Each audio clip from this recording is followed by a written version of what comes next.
Escuchen bien esto, pero escúchenlo clarito. Goyes cuestiona la gestión de Mario Godoy ante irregularidades en el Consejo de la Judicatura. Yo no sé cómo este tipo se sigue manteniendo ahí como que fuera un santo. Pamelo ha de ser para que ustedes los floridos le digan lo que tienen que decir. ¿Saben qué es que alguien que conoce derecho, que ha estado inmerso y que ha tenido que votar le diga, no señor, usted es prácticamente un corrupto? Es lo que está diciendo Solanda Goyes este momento. Y 35 minutos más las preguntas y más probablemente son los que se dio, pero nosotros hemos hecho un extracto de lo más importante. ¿Sabe qué? En esa contundente declaración, la vocal del Consejo de la Judicatura, Solanda Goyes, arremetió con todo contra la gestión del presidente del organismo, Mario Godoy, cuestionando los mecanismos de salida otorgados a funcionarios señalados por presuntas irregularidades. Goyes fue enfática al señalar que la responsabilidad del ascenso de ciertos perfiles recae directamente sobre Godoy, quien habría impulsado y recomendado ante el Pleno la designación de Henry Gaibor. Según la vocal, aunque en su momento otorgó su voto de confianza basándose en dicha recomendación, la aparición de escándalos posteriores debió haber provocado una respuesta institucional mucho más severa que la que finalmente se adoptó. Vamos a mirar. También, antes de empezar ya con hechos muy concretos, quiero decirles que muchos asambleístas de ADN me han llamado y me han pedido información sobre cómo funciona el Consejo de la Judicatura, si es que estos hechos realmente debían ser castigados severamente, cómo debió haber actuado el Consejo, y yo creo que esa es una muestra de que este es un problema de interés nacional. Este no es un tema de una bancada, no es el tema de otra bancada. Al menos mi testimonio viene aquí a ser la respuesta a una demanda nacional. No importa la bandera política, el compromiso nacional es limpiar las instituciones del narcotráfico y del crimen organizado. No puede estar una institución permeada del narcotráfico y del crimen organizado, porque en la medida que ellos tengan ese poder, es que nos matan en las calles y llegamos a cifras de más de 9,000 muertos. Esa es la razón de mi presencia aquí, doctor Ferdinand Álvarez, porque creo que hay un compromiso con el que tener, y aun cuando tengamos miedo, y aun cuando nos amenacen, y aun cuando haya cualquier riesgo, creo que es el deber de los ecuatorianos juntarnos en esta lucha. Voy a hechos concretos. El 16 de julio del 2024, todos conocen, Mario Godoy es posesionado en la Asamblea Nacional como vocal del Consejo de la Judicatura, pero por norma de la Constitución de la República es quien debe presidir el Consejo por provenir de la terna de la Corte Nacional. De tal modo que sus funciones empezaron el 16 de julio del año 2024. El 20 de noviembre del 2024, ojo con esta fecha, ¿no?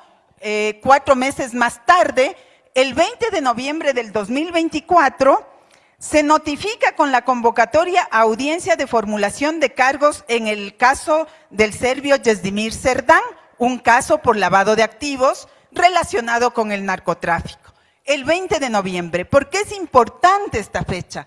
Esta fecha es importante porque al tratarse de un caso cuya sanción tiene una pena mayor a 5 años, la prisión preventiva caduca en 1 año. Por lo tanto, ¿cuándo caducaba la prisión preventiva? 1 año más tarde, el 20 de noviembre del año 2025. Y ese es el año que tiene que analizarse para mirar cómo actúa el Consejo de la Judicatura a nivel de la Dirección Provincial, pero también a nivel del Pleno del Consejo de la Judicatura. Hay otro dato curioso que los medios de comunicación ya lo conocen. Ese 20 de noviembre se notifica con la convocatoria a la audiencia de formulación de cargos a la señora Dolores Ventimilla Espinosa en un correo electrónico particular que dice dolores86ventimilla@gmail.com, en otro que se denomina providencias@invictuslawgroup.com y también a Yesdimir Fernández @outlook.com. Es decir, sabemos públicamente que la señora Dolores Ventimilla es la esposa del señor Mario Godoy y contrajeron matrimonio antes de que se convoque a esta audiencia, el 9 de noviembre del año 2024. Entonces, hay una importancia para poder hablar de qué es lo que sucede en el futuro, tanto el conflicto de intereses como los actos y omisiones, tomar en cuenta esta fecha, porque desde allí tenemos que contar el año para que se caduque la prisión preventiva. Bien, aquí yo he traído la resolución del Consejo de la Judicatura número 126 del año 2022, que complementa el artículo que les leí hace un momento sobre la facultad que tiene el presidente del Consejo de la Judicatura de convocar y establecer el orden del día en las sesiones del Consejo. Y dice así el artículo 9, la o el presidente del Consejo de la Judicatura dispondrá al o el secretario general la convocatoria a las sesiones del Pleno con al menos un día de anticipación para sesiones ordinarias y con al menos 2 horas de anticipación para sesiones extraordinarias, las cuales serán publicadas de forma inmediata en la página web institucional o a través de los canales de comunicación. Traigo a colación esta norma porque es en la que se basan las actuaciones del presidente del Consejo de la Judicatura. Entonces, decía que el 20 de noviembre, a través de, dentro del caso 17U05-2024-00-2016, que es el caso del serbio Yezdimir Serdán, a las 21:15 se convoca a la audiencia de formulación de cargos. Posteriormente, estamos hablando del 20 de noviembre, poco menos de 2 meses después, la Fiscalía General del Estado publica en su página de Twitter, X se llama ahora, una nota que dice: el caso Fachada, en el marco de una investigación por delincuencia organizada, tráfico de influencias y otros delitos que involucraría a jueces anticorrupción y abogados, Fiscalía y Policía ejecutaron allanamientos en Pichincha y Esmeraldas. Tengo aquí y ponen unas fotografías con dinero de ese allanamiento. Esto sucedió el 16 de enero del año 2025. Y como ustedes conocen, los medios de comunicación cubrieron esa noticia. Por ejemplo, tengo yo aquí el diario El Correo, pero lo cubrieron todos: Ecoavisa, Teleamazonas, Primicias, El Universo, El Expreso, todos los medios de comunicación y todos los que están aquí con los periodistas presentes. Y hay una noticia donde dice que en este caso Fachada, en esos allanamientos, hallaron $92,000 en efectivo contra jueces anticorrupción y abogados. Y volvieron a publicar las fotografías resultado del allanamiento, dinero empaquetado. Una norma del Consejo de la Judicatura dice que cuando hay un caso de conmoción, pues al Consejo de la Judicatura le corresponde suspender al juez. ¿Con qué ánimo? No solo al juez, a cualquier funcionario. ¿Con qué ánimo? Con el ánimo de separarlo del despacho, porque realmente es inadmisible que alguien que está actuando como juez, que está resolviendo la vida de los otros, esté involucrado en un proceso donde se sospecha que está favoreciendo a la delincuencia organizada y que siga como juez. Ustedes conocen que mientras yo estuve en el Consejo de la Judicatura, tuve una postura muy firme de separar a los jueces que actuaban equivocadamente.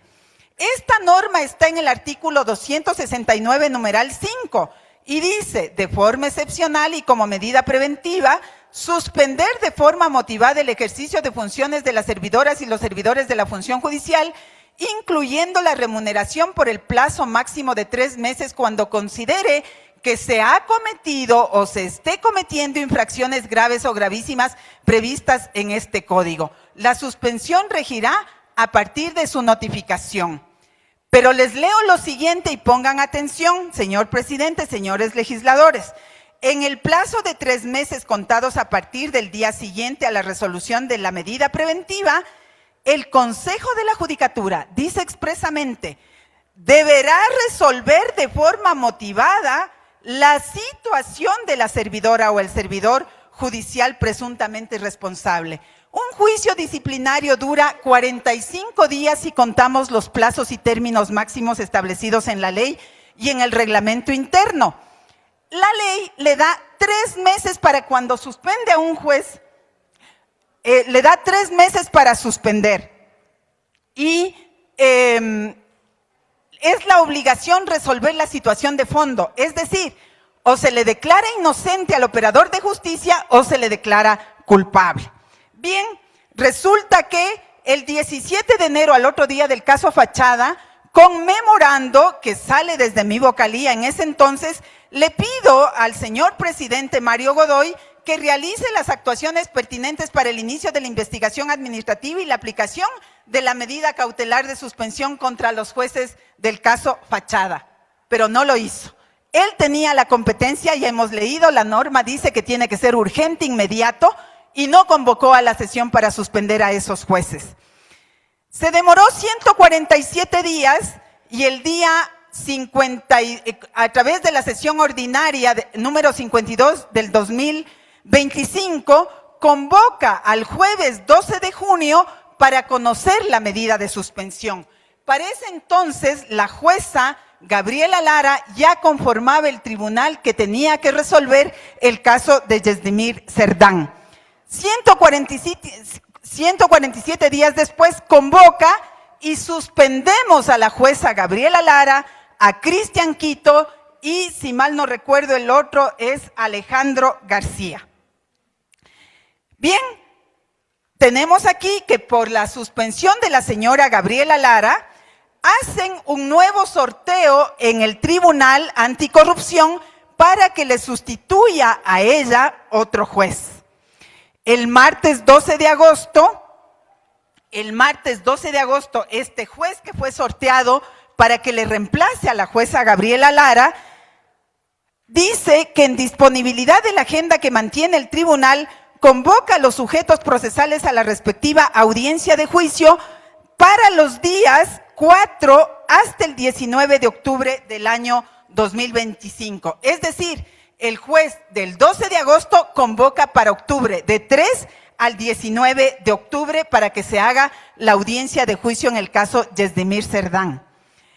El tema es que el Consejo de la Judicatura, bajo la presidencia de Mario Godoy, no resolvió, como dice la ley, el artículo 269, el caso de los jueces en el caso denominado Fachada, la suspensión, ni resolvió el sumario para saber si se destituía o no a esos jueces. Y el 12 de septiembre se caducan los 3 meses que da la ley para mantener a un juez suspendido.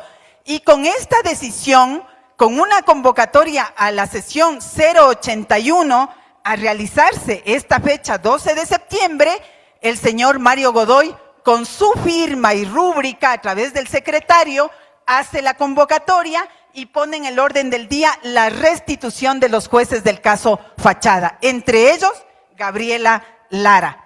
Obviamente en esa sesión yo voté en contra y me opuse a la restitución porque allí había un error en los procedimientos y en la aplicación de la ley.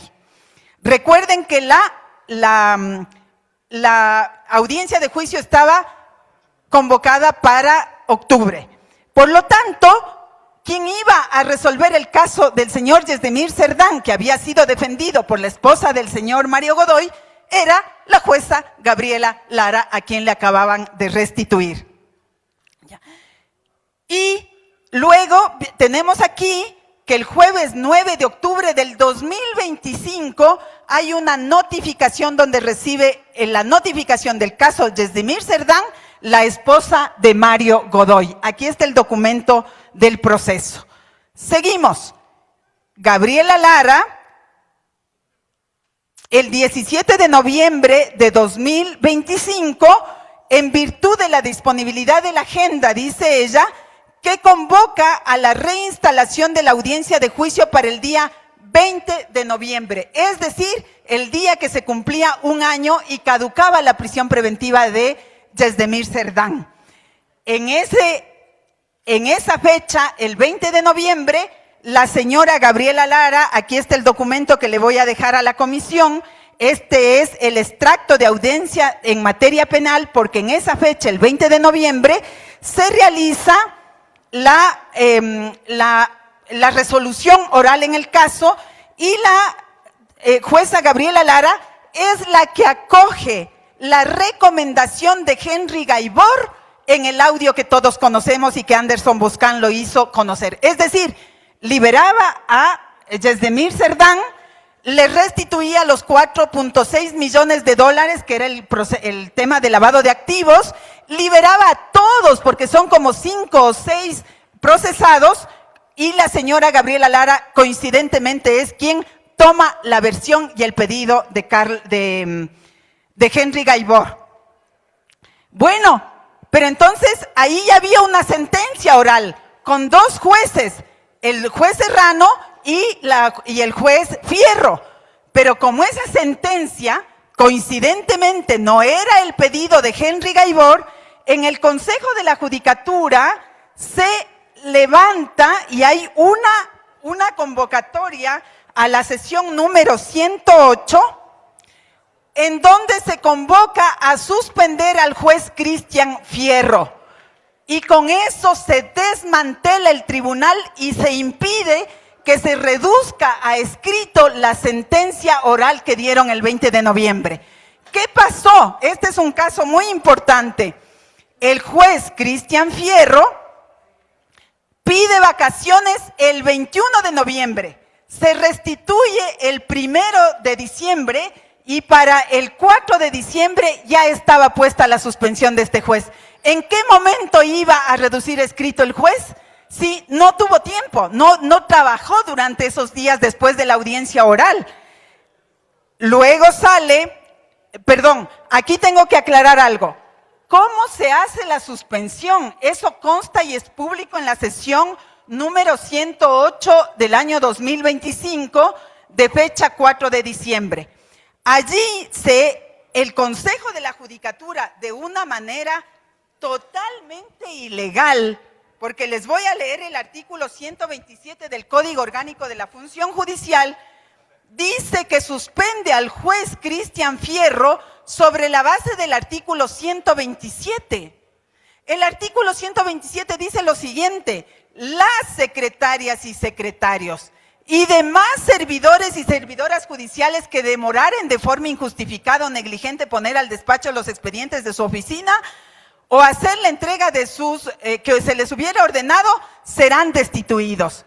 Habla de los secretarios y secretarias y de los demás funcionarios que siempre son de menor rango. Esto no aplica para los jueces. ¿Qué aplica para los jueces? Para los jueces aplica las faltas disciplinarias, el artículo 107, 108 y 109, y son susceptibles de suspensión solo aquellos que incurran en faltas graves o gravísimas. Y la falta de retardo de un juez es una falta leve, no susceptible de suspensión. Entonces allí hubo una manipulación normativa. El señor Mario Godoy no es que no conoce esto, yo he compartido el despacho con el señor Mario Godoy en el Consejo de la Judicatura, lo conoce perfectamente. Aplicaron una norma y convocaron para suspenderle al juez Fierro a sabiendas de que no correspondía suspenderlo sobre la base de esa norma. Pero además, una vez que lo suspenden, ¿no?, lo hacen sobre la base de una demora. ¿Y recuerdan ustedes cuánto demoró entre lo que se convocó a la audiencia de juicio el 12 de agosto hasta cuando se hizo el 3 de octubre? En el caso de Yezdemir Cerdán, allí el Consejo de la Judicatura no actuó de manera célere.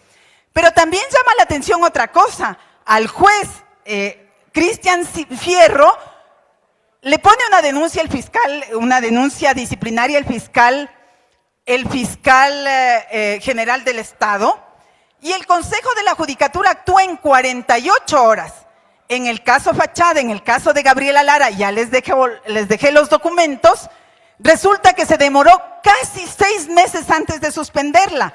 Pero hay otro caso más. En el caso del juez Walter Pío Arriaga, hay una petición de medida de suspensión pedida por la exdirectora de Orellana, Samantha Lozada, que sufrió un atentado en Orellana. Doctora Godoy, le queda 1 minuto. ¿Perdón? Le resta 1 minuto nada más. Cierro con esto.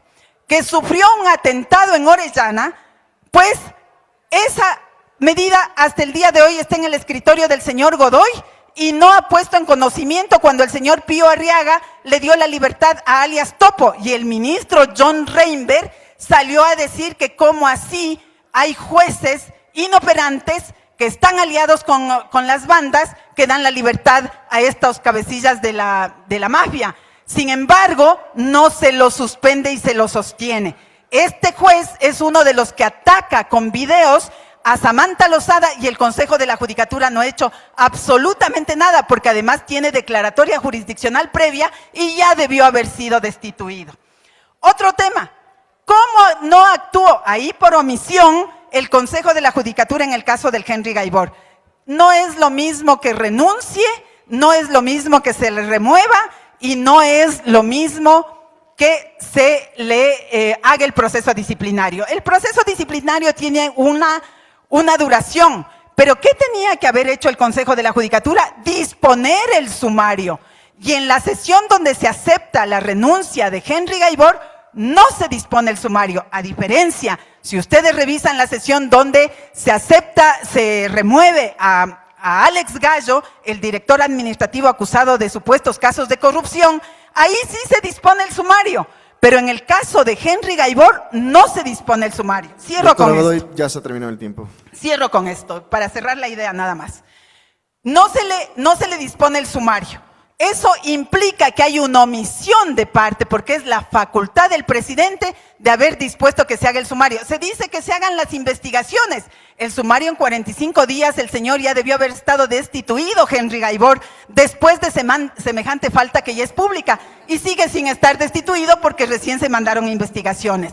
E igual, no es lo mismo remoción que renuncia. La renuncia implica una voluntad de la autoridad de retirar del cargo a quien actuó mal. En el caso de Henry Gaibor, le aceptaron la renuncia en la sesión 108. Se le terminó el tiempo. Muchísimas gracias. Cierro porque le quiero hacer una entrega de la documentación de lo que habla. Nosotros no podemos recibir documentación de los testigos. Ustedes tienen conocimiento de eso, señores proponentes, para que instruyan a sus testigos. Si no, doctora, con muchísimo gusto. Los testigos son testigos. Independientemente de que sea útil o no sea útil, le entrego toda la información, señor recibir. Presidente. Quedará porque ahí son, lastimosamente, pero mire, no lo podemos recibir. Es Presidente, parte del procedimiento. Nosotros no podemos porque tienen que ustedes aportarlo. Esa parte del procedimiento, nada más. Presidente, yo le hago esa entrega por la siguiente razón. Doctora, permítame justificar. A mí todo el tiempo me están buscando razones para decir que estoy diciendo cosas que no son verdaderas. Mi testimonio está sustentado en esa documentación que es oficial. Por esa razón, para que si me siguen algún proceso por esta declaración, pues yo dejo constancia de que le he entregado toda la documentación. Y como me llegó recién la convocatoria el día de ayer, inclusive haré un expediente completo de aquello que no logré conseguir para hacerle llegar, para sustentar mi testimonio. Muchísimas gracias. Sí, doctora, solamente para una cosa, Finalmente, este cruce de posturas evidencia una fractura interna en el Consejo de la Judicatura respecto a cómo se deben sancionar las faltas éticas y administrativas. Mientras la presencia de Mario Godoy parece haber optado por una salida que evita procesos legales más desgastantes, la postura de Goyes refleja una demanda ciudadana por rendición de cuentas más estricta. La discusión ahora se centra en si las instituciones de control están priorizando la estabilidad política interna por encima de la transparencia radical, un debate que seguirá vigente mientras no se esclarezcan las irregularidades en el Ecuador y se establezcan precedentes de sanción que desincentiven futuras malas prácticas en la función judicial. Godoy debería de haberse ya puesto la camisa y haber puesto su renuncia, pero sigue ufanado por mantenerse en el cargo porque a él lo mantienen los lilas y ustedes saben quién más. Hágase miembro plata, miembro oro, suscríbase a Hechos Ecuador Noticias. Muy bien, qué valiente la señora vocal. Hechos Ecuador, suscríbete ya. Hechos Ecuador, suscríbete ya. Hechos Ecuador, la verdad está ahí.